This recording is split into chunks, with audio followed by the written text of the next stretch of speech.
Hello, salam, shalom, namaste, stasirkal, aloha, hola, ciao, bonjour, and buna.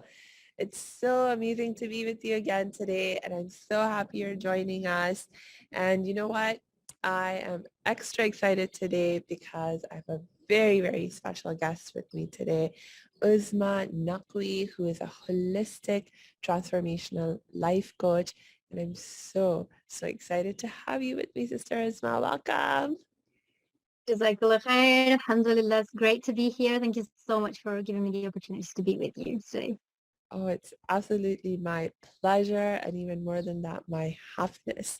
I'm so, so excited about connecting with you. I know when we talked before, it was just so, like I felt an immediate soul connection with you. And so Yeah. I'm so excited to get to share our conversation with all of our amazing listeners.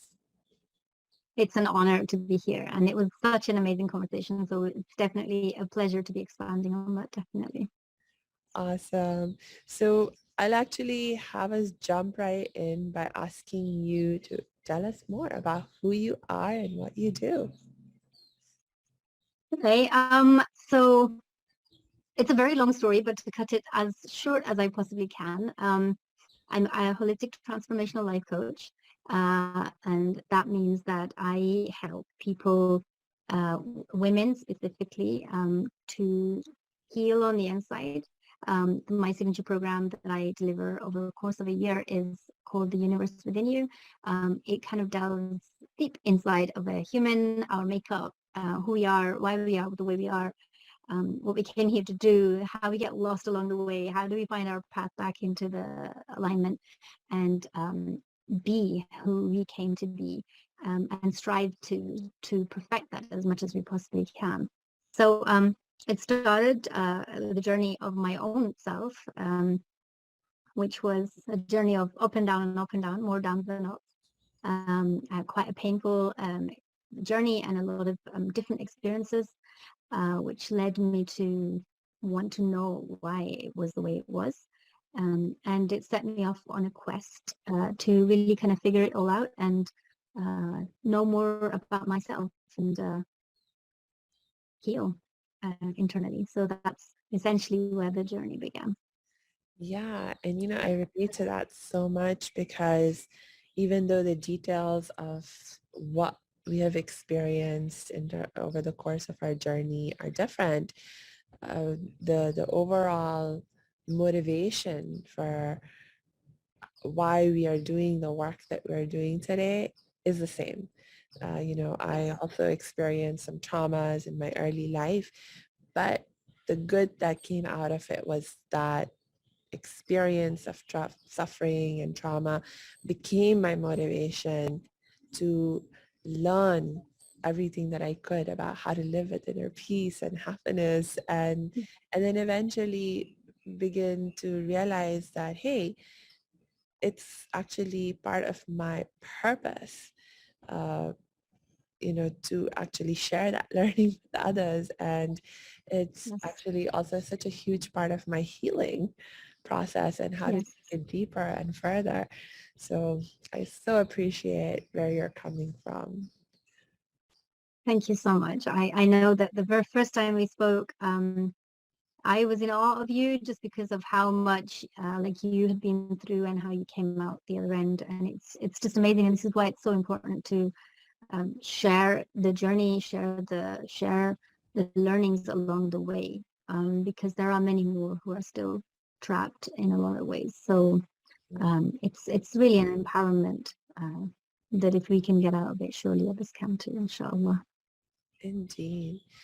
Talking about empowering ourselves, achieving inner peace, success, happiness in our lives. Um, but then, also we have traumas in our life, and we have difficulties and challenges that we have faced in our lives. And I know part of my tendency when I first experienced the trauma, and actually for the first so many years after I'd experienced my trauma, was to not want to deal with the trauma. It's like, just forget it, pretend like it Yeah. never happened, and Mm. just move on to do other things that I thought I needed to do to create a happy, successful life. Um, but is that possible? Is that even wise? Because I found that actually impossible to do. Um, Yeah. so what are your thoughts and perspectives on that? Yeah, it's a stunning question, actually. And, sadly, 99.9% of the people deal with it like that. Because we're still living, we're surviving, we're Mm, eating, sleeping, we're having relationships, we're having careers, we're doing life. And so, for the most part, we're continuing the process of life, and it feels like, okay, something happened, it wasn't good, it shouldn't have happened, but it happened, and now we can just, pretend our way out of it, kind of thing.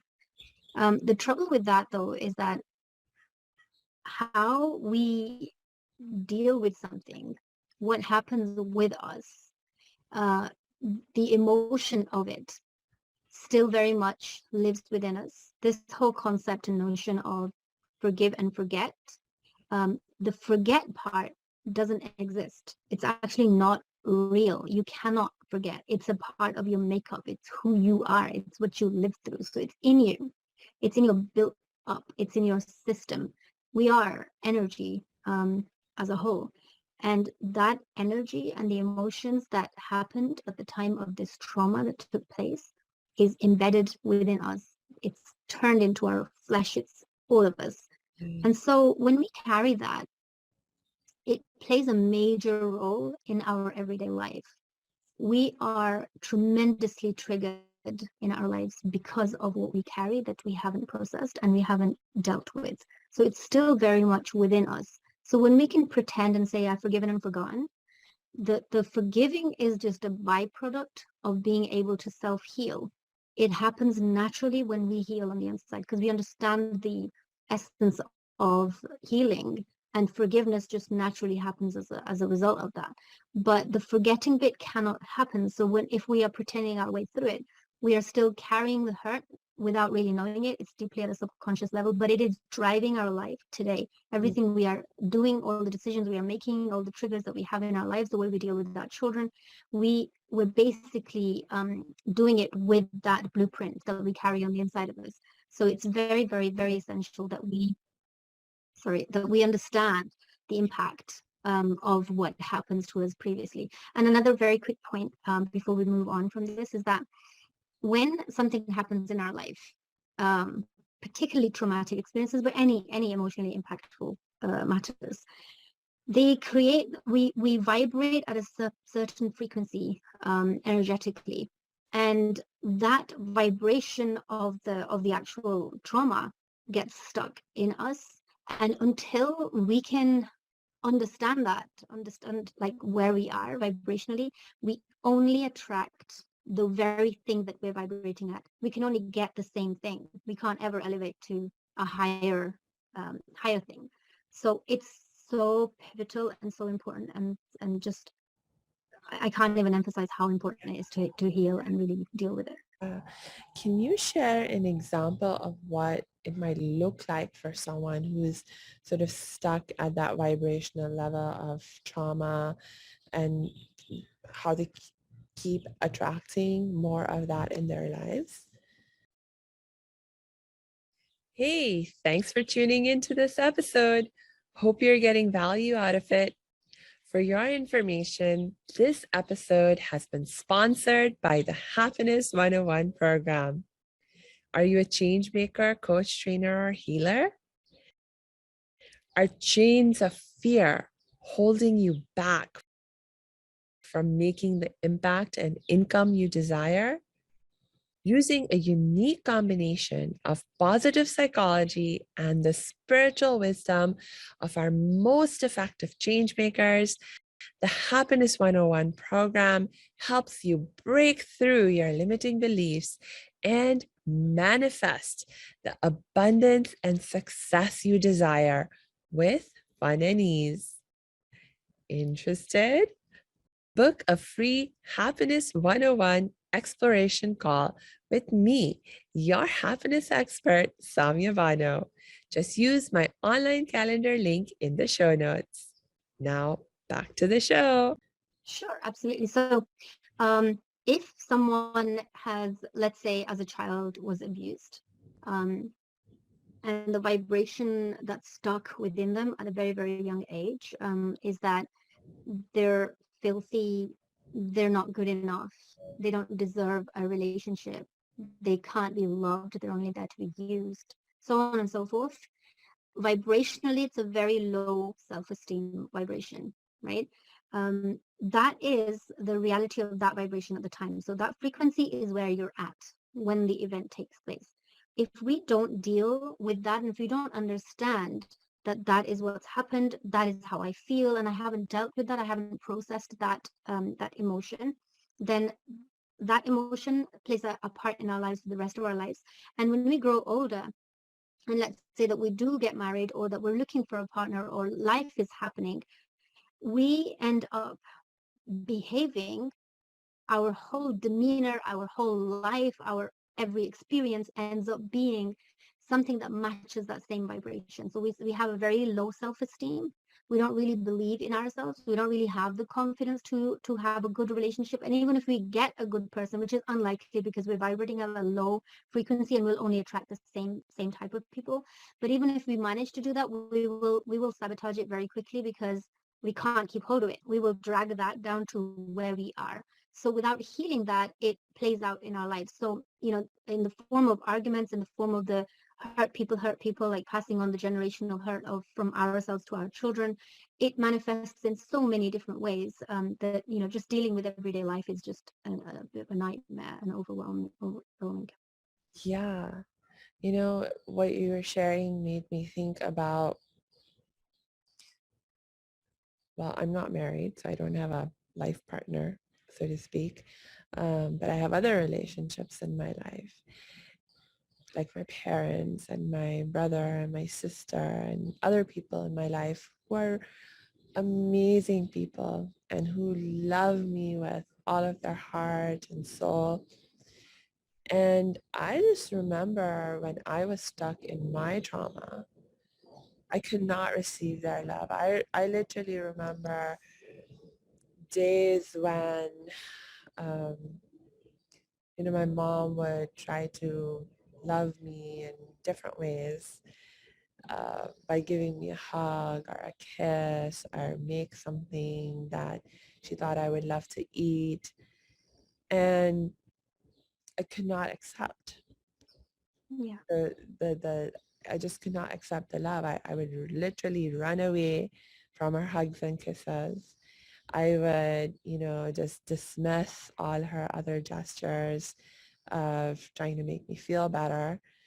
Um, and a lot of that just had to do with, like, either I was thinking, I don't deserve this, just as Mm. you were mentioning, or I couldn't believe that it was real. Uh, Mm. that I was like, real in the sense that I was like, if my mom knew, or the other people in my life knew what I was really like on the Mm. inside, filled with so much darkness, they would not be Yeah. able to love me. And so the love that they're showing is not real, in the sense that they're not really loving the real me. They're just Yes. loving this fake me that I'm projecting, Yeah. and so it was actually seriously heartbreaking to think and to feel that the real me couldn't be loved. Yes. Yeah. Yes, and that's exactly the vibrational frequency I'm talking about. A lot of people who lack confidence, can't really understand why they lack confidence, because they have a lot of attributes. And I mean, when we're talking about confidence, I think it's really important to mention that there is not a single soul on this earth that is like you were built and designed to be very, very unique, and what you have no one else has. And so when we can learn to harness that and really own that, with the connection of the divine, and understanding how lovingly he made me, and how much he wanted me to contribute to this society. Like, I'm a very important cog within this whole machine of life that's working, and I'm something and somebody who makes it run and function in a better way. So we can't believe that. We can't harness that if we're not healed. So Mm. it's a big part of it. And when we do lack confidence, when we do have a less low self-esteem, or when we do feel unworthy, these are really important questions to ask, because sometimes, the trauma sits within us, but we don't even know that there is a trauma to deal with. Yeah. Often we put traumas down to rape and domestic abuse and violence and things like that. They're not the only traumas. Like, Mm. not being able to emotionally process your environment, and not being able to hold space to be able to be emotionally unstable, and for somebody not to be able to allow that processing and validation to take place, is also a trauma in its own self. So I think it's really important to understand that it's not necessarily like big, massive traumatic experiences where the house burnt down, somebody burgled your house, or someone killed someone. These are major, of course, they're traumas, but then the other aspects, just in general everyday life, where you feel neglected, whether there's a separation, whether somebody passed away, or whatever, all these different things also are under the same remit. Like, it's the emotion that hasn't been able to process. Yeah, it actually makes me think of this video that I was watching that was trying to explain racism and why it's so harmful or how it's so harmful. And they made this analogy of, imagine every time you experience a racist microaggression. So that's a tiny little thing, like maybe someone just says something or gives you a look or, um, you know, uh, something relatively small like that. It's not a big deal on its own. But if you're living in a racist society, in a racist culture, you're experiencing these kinds of microaggressions, micro traumas every day, maybe multiple times a day. And so in Mm. this video that I was watching, the analogy that they made was that was so brilliant was to say, imagine every microaggression, every micro trauma that you experience is like a mosquito bite. If you have just Mm. one mosquito bite, no big deal. You can totally deal with it, move on with your life, no problem. But now imagine you have 10 mosquito bites, 100 mosquito bites. Every day you have to struggle with having multiple mosquito bites and the fear of mosquito bites. How Mm. will that impact your life and change your life? And so, even if you haven't had one big thing happen to you that's Mm. very traumatic, even if you're experiencing a lot of little things that are traumatizing in seemingly small ways, over time, the impact adds up. And this is true for if you're experiencing racism or sexism or homophobia or there's so much out there in the world, different reasons that we have created because of which we hate each other or fight with each other. And ah, Yes. Yeah, absolutely. And fundamentally, we were created to be in harmony with each other. That's our makeup. We were never supposed to be against each other. mm, Borders are created by humans. Beyond our physicality, there is no color. There is no race. There is nothing. It's all one. We are all one. And I think a lot of people really, really fail to understand that point. And that's where the segregation comes in. That's where, people look at you very differently because of a garment that you wear, or because of the color you are, because of the belief you hold. And these things are, they cause distress because they're not our regular way of living. Yeah.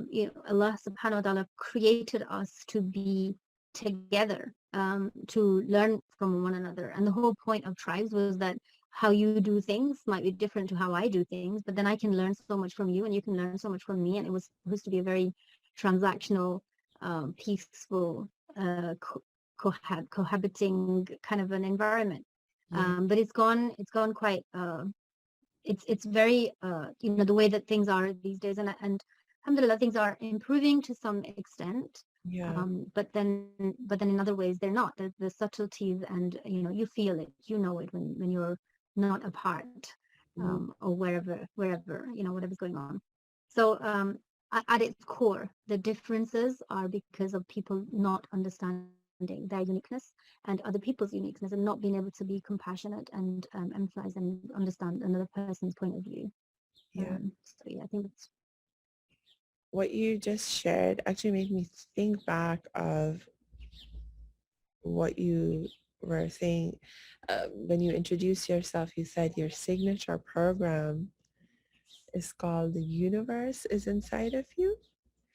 the universe within you. Yeah, Oh, the universe is within you. Does that have something to do with this recognition that you're talking about, us being all connected, all being one? absolutely. Yes, it's a very big part of what I teach. So there's it's a whole year's program. So it's a very step-by-step, systematic, layered program where we talk about the mind, and we talk about the power of the mind and how we can shift, and the traumas and the reprogramming aspect and all of that. Then we go into the inner healing, and that's where we talk about the emotional intelligence and the emotions I've never been able to process, and really kind of doing the deep intuitive work that we have within us. And all of that is connected with spirituality, and spirituality is where we basically uh, really understand the concept of unconditional love, the concept of the oneness of everything, the togetherness of everything. We talk about, as a human, how important, how amazing we are, and also connects it to the head and the heart coherence. This is where a bit of a misfit happens, where the mind saying something else, the heart is saying completely something else, and we're torn, between the two. So there's a lot of parts work and really understanding why there's a difference and how do we bring them to alignment.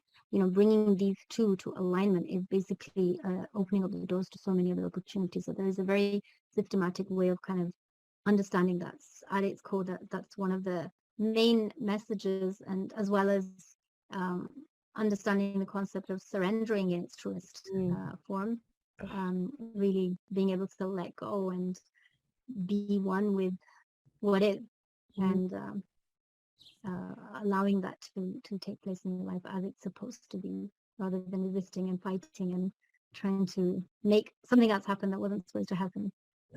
Yeah.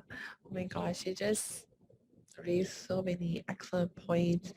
I think the one that I would love to follow up with you the most on is to talk more about the heart, because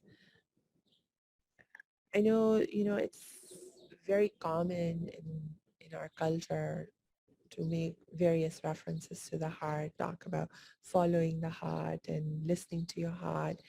But I also find that most people don't actually know what that really means and how to actually connect with their hearts and what role our heart plays in the process of healing, especially. Can you tell us more about that? Yeah, it's a beautiful question. It's one of my favorite segments within the whole program, actually, where we're talking about the alignment of mind and heart. The heart is where Allah subhanahu wa ta'ala talks to us. In the Holy Quran, He never says, I'm speaking to your mind. He talks to your qalb, the heart. And this is a pathway, it's a portal to our soul. And so when it is such an important piece of this flesh that we have within us, it's way beyond that. And there is a need for us to understand how it functions. So when I teach it, it's very much backed by a lot of scientific evidences, as well as sort of the spiritual connections, as well as the understanding of the divine communicating through it, and then our system and how it works at a human level, how we can make it coherent. So it's a really, it's, I mean, it's something that I do over several weeks. So it's a very deep subject, but as an overview, I would say that the heart is very much, they stopped calling it's basically an organ. It's something that has the ability to be able to think and to be able to feel just the same way that your mind is. And it's where we hold so much more than just, a beating heart that flushes the blood in our system and helps us live. It helps our soul live, and keep us alive within this world. So really understanding the coherence of that and how you regulate that is so valuable, so very important. And a lot of that is really calming yourself and understanding how it functions. It would be so hard to like really give the proper context because it takes a long time to like kind of get there, but essentially it's in our control. Essentially it is something that we must learn about, that we must set aside time. If it's not something, in general, like even when we pray, it's like, we sit there, we do the rituals. And this is the thing, in Islam there is so much beauty, but a lot of the times we're told what to do, we're never told how to do it. And that why is the missing piece. The why is what I really want to connect with people, really understand that there is way beyond than just saying some ritualistic words which have so much power, but they don't feel very powerful because we're not putting the power in them. They just feel like words that we utter, and then off we go in our everyday lives and just do what we do. But then there is so much more depth to really understand them and wear them and bring them to life. Yes. And the word feeling, oh my gosh. And talking about, using rituals or, any practice really that theoretically is amazing and supposed to help you, but you give it a try and it seems to not work.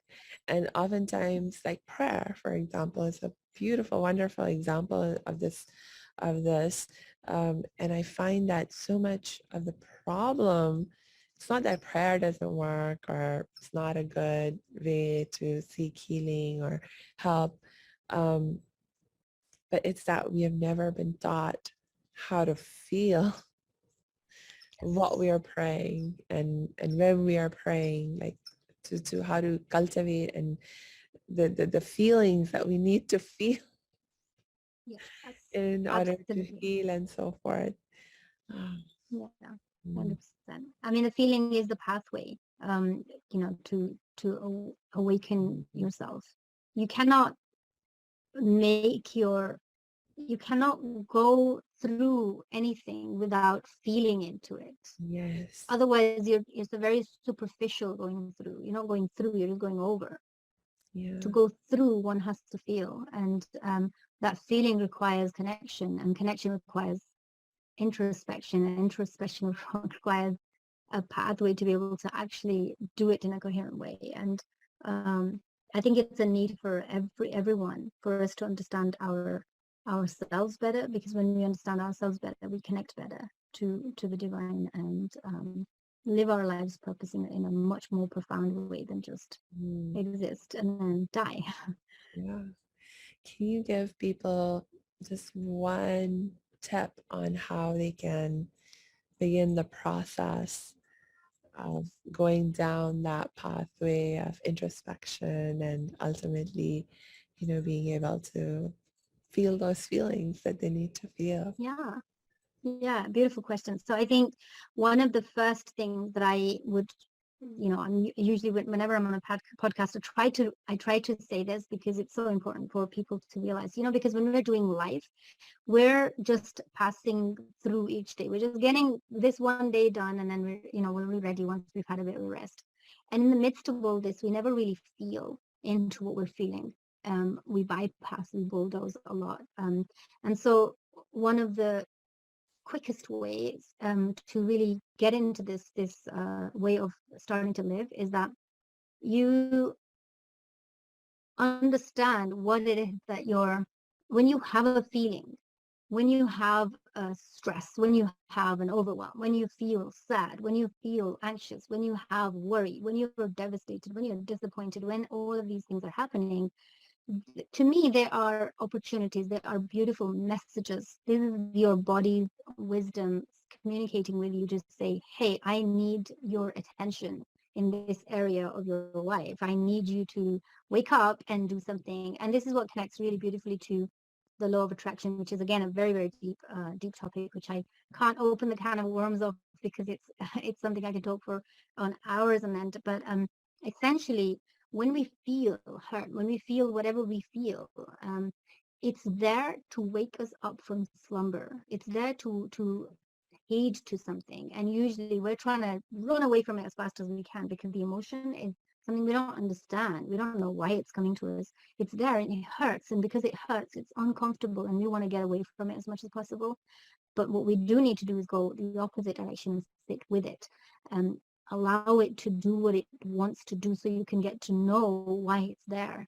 The whole process of this, you know, things repeating in your life constantly, like whether it's relationships not working out, career not working out, you know, children, whatever else. There could be hundreds of things that just not that happening again and again and again.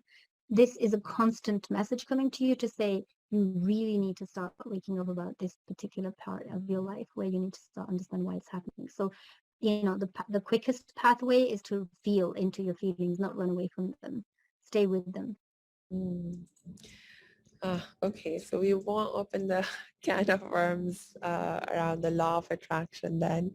Uh, I guess another question that sort of like coming to my mind is um, just sort of, I guess, going back to the idea of prayer and using the power of prayer. We talked a little bit about why a lot of us may not be able to feel into the feelings and connect to the power of prayer. Um, is there anything you can share with us about how to actually use it in a more effective way? Yeah, sure.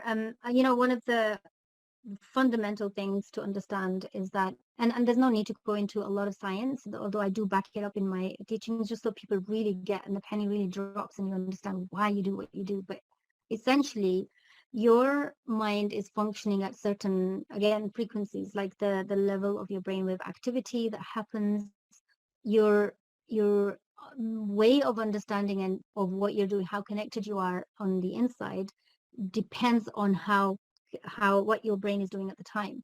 So when we can, you know, when they say coherence of a head and mind and the heart, is we're bringing it into synchronization and slowing both down to a point where you are really, truly, deeply internally connected. Usually the reason that prayers don't work is we're very much Mm, thinking about where did I put my key?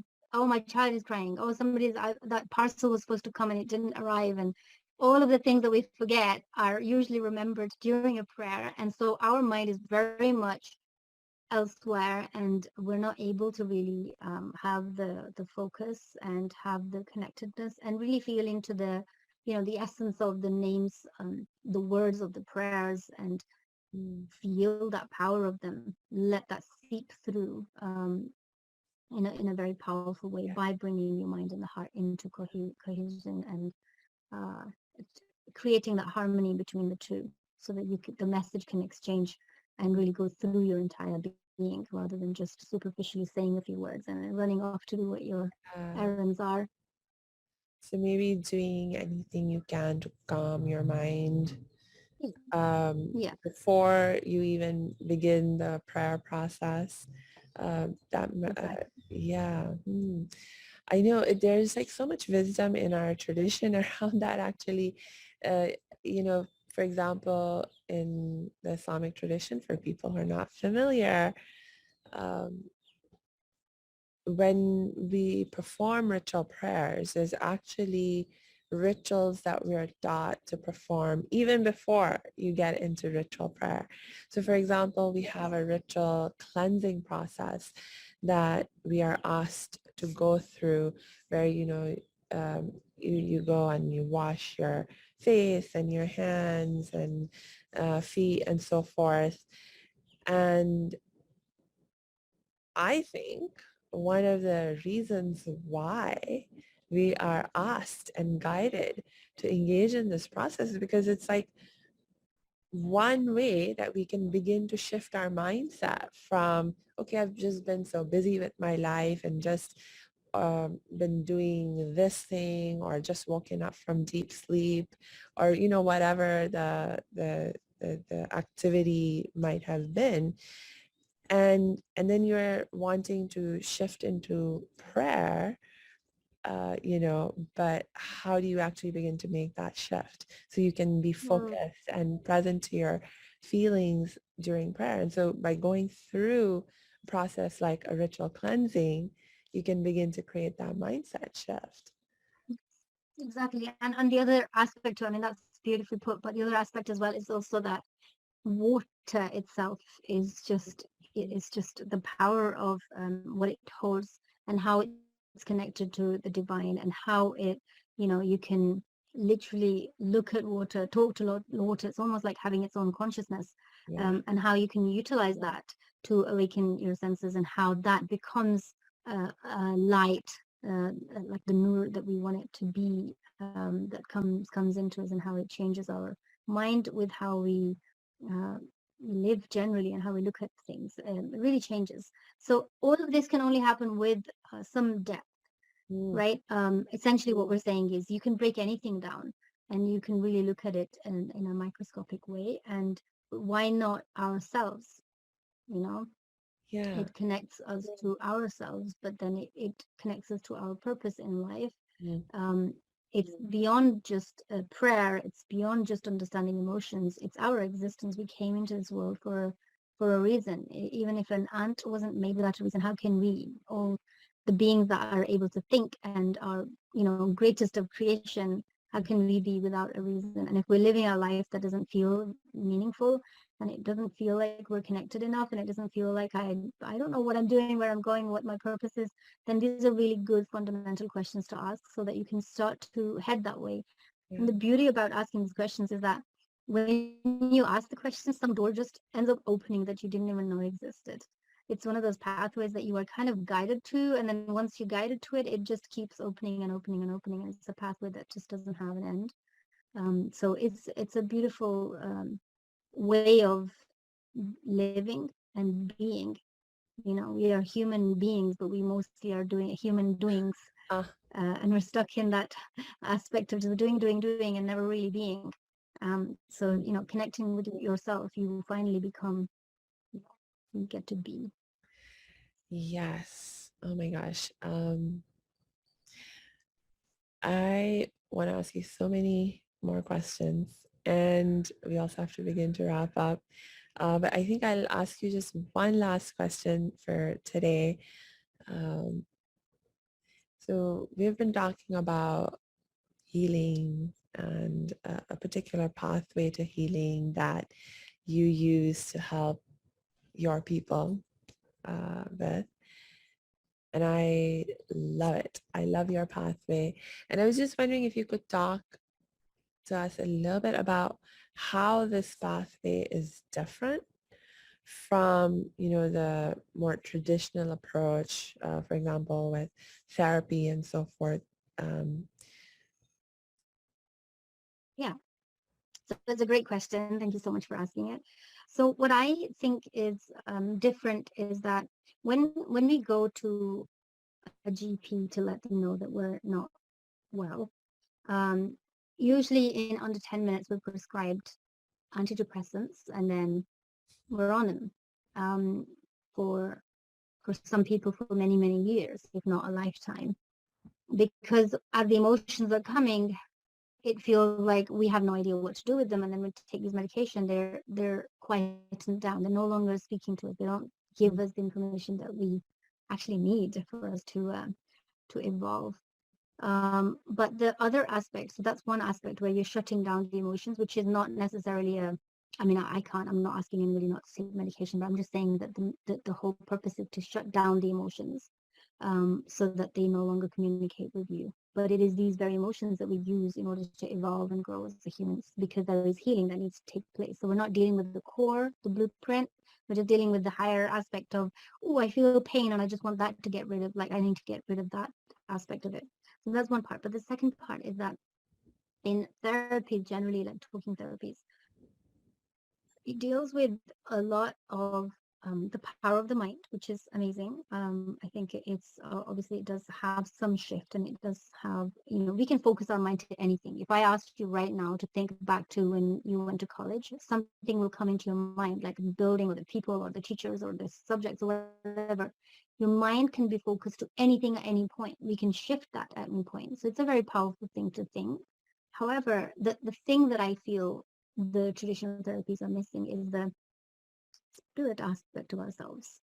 You know, it deals with the mind, but we're not just the mind. It deals with our physical, but we're not just the physical. There is another aspect to us that is entirely missing when it comes to those therapies. This is why when people, even if they've had years of therapy, they still feel like there is something hugely missing. And it just doesn't make sense. Like I've gone to therapy, I've taken medication, I've spoken to so many people, I've done this and I've done that. And after doing all of this, I still feel I am lost. I still feel something is not connecting. And that's because we've ignored the one aspect of us that is the most important aspect, and it's the non-physical aspect to ourselves. You know, we have to believe that we are more than just the physical beings. And that is the aspect that we end up neglecting when it comes to traditional therapies. And it's something that we absolutely need to incorporate so that we can have a very holistic approach to healing, internally and externally both. Awesome. On that note, on that thought of going for a holistic approach to healing, we'll wrap up. And I'll wrap up by just reminding all our dear listeners to please check the show notes, because I'm going to add Uzma's links in the show notes so you can connect with her and get help and support if and when you're ready for it. I'll also add my links if you'd like to get in touch with me. And yeah, until we connect next time, I just wish you lots and lots of peace and joy.